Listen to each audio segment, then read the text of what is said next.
Ayan, magandang araw po mga kaibigan. Ngayon po ay nagsuggest isa sa ating mga anak ng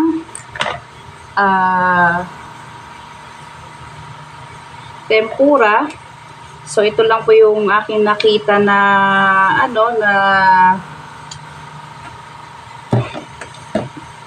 shrimp.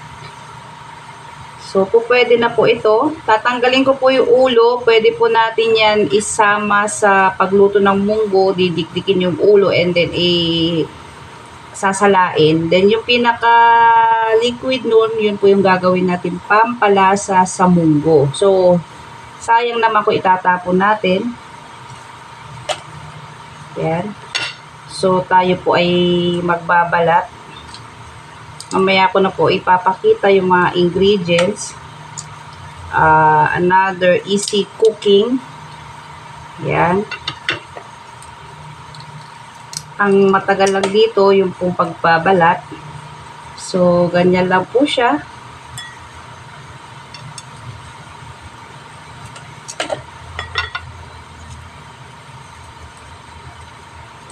I-deep fry lang po sa oil. Then, that's it. Mimix lang po yung mga pampalasa later. After ko siyang balatan. So, ayan.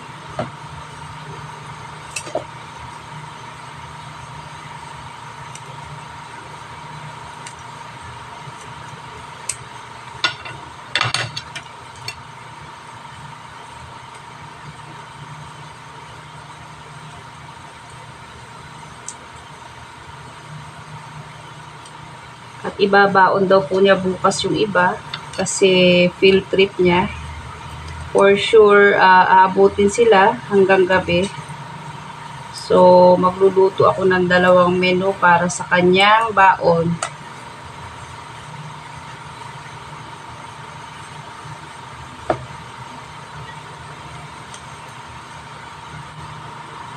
So, ito yung mga ating ingredients mga kaibigan. Meron tayo ditong egg, 1 piraso, and then cornstarch. And then yung ating bread. Ang gagamitin ko pong pinakaharina niya ay yung ready mix na breading. Nang sa ganon, may lasa na, pagkalasa na po yung ating hipon, cornstarch, para mas lumutong. Yan. So, may lasa na po yung ating instant breading. Ayan. And then, maglalagay lang po ako ng konting paminta.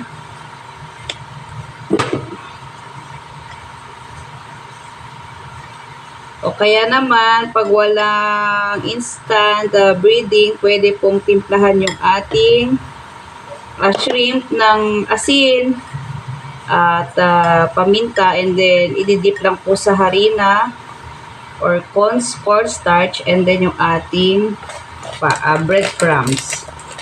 Ayan. And then ibabatin ko lang po si egg.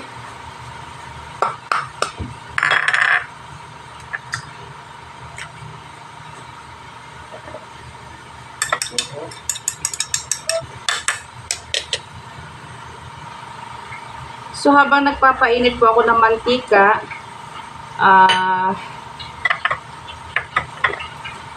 gagawa na po tayo ng ating ipa-fry. So, dip ko ulit sa egg. And last, dito po sa ating breadcrumbs. So, ganyan lang po kadali, mga kaibigan. And then, deep fry na po. So, ilalagay ko po muna dito. Ganun ulit.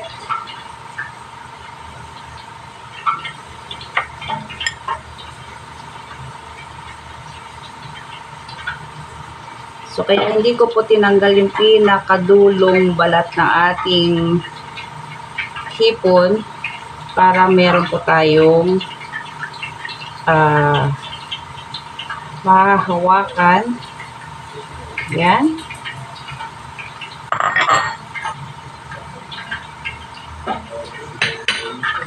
So, ganun lang po ang proseso, mga kaibigan. Dip egg and then dip dito sa cornstarch na may lasa. And then dip ulit and then dip ulit sa ating egg. And lastly sa ating breadcrumbs. So, kung gusto nyo po na mas makapal pa, pwede naman po ulit-ulitin bago breadcrumbs. Ayan. So, ayan na mga kaibigan, mainit na yung ating oil. Lalagay ko na po yung ating hipon. Mabilis lang po ito maluto.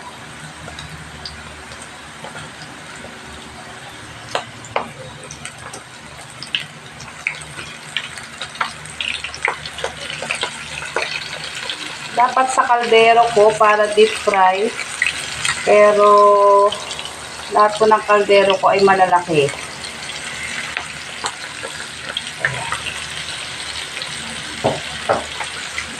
So, babaliktarin ko lang po kasi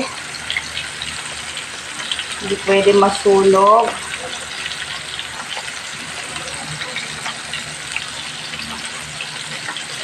So,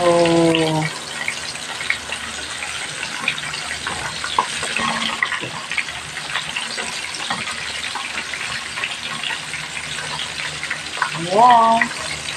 Ganun lang po siya kadali lutuin.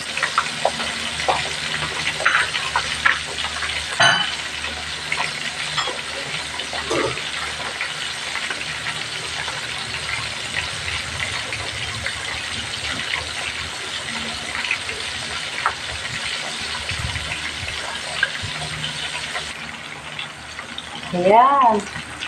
So, pwede na po yung ating mga shrimp.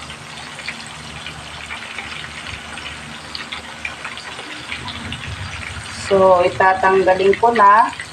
Pinapalang ko po yung tissue na sa ganun ma-absorb na maayos yung excess oil. So, kaya po bumaluktot ang ating hipon dahil tinanggal ko po yung dumi sa likod. Yung itim. Hey! Yung kinain nila. Dito sa part.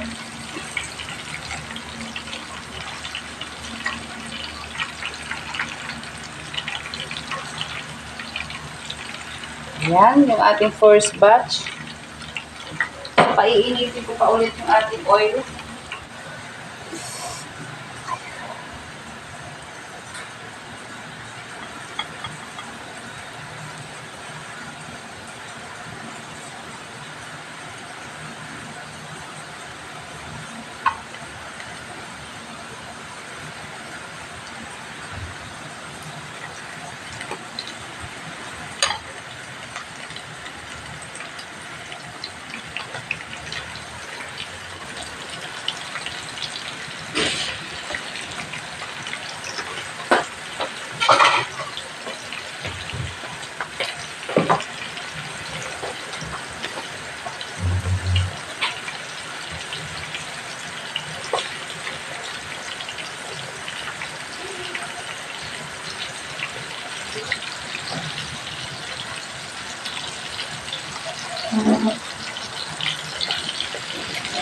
Ayan, babalik ka rin ko lang siya.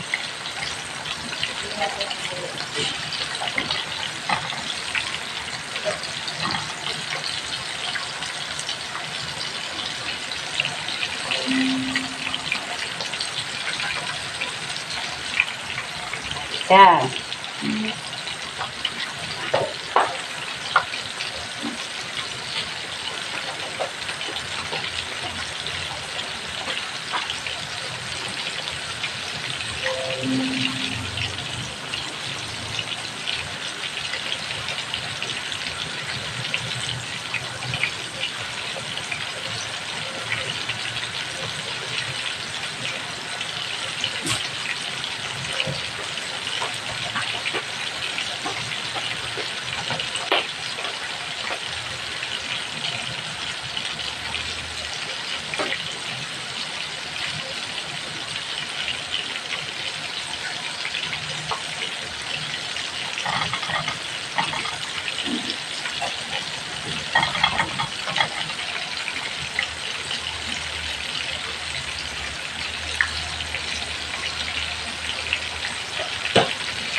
Ayan.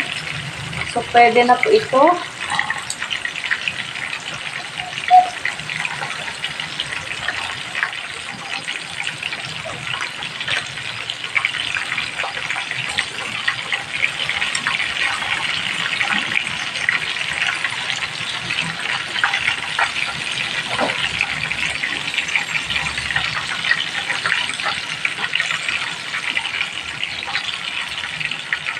Ito na mga kaibigan, our finished product for today. Shrimp tempura. So, ganun lang po kasimple lutuin. Ayan, maraming salamat sa walang sawa na suportahan ng ating munting channel. Thank you everyone. And keep safe. God bless us all. Ayan na po ang ating ulam.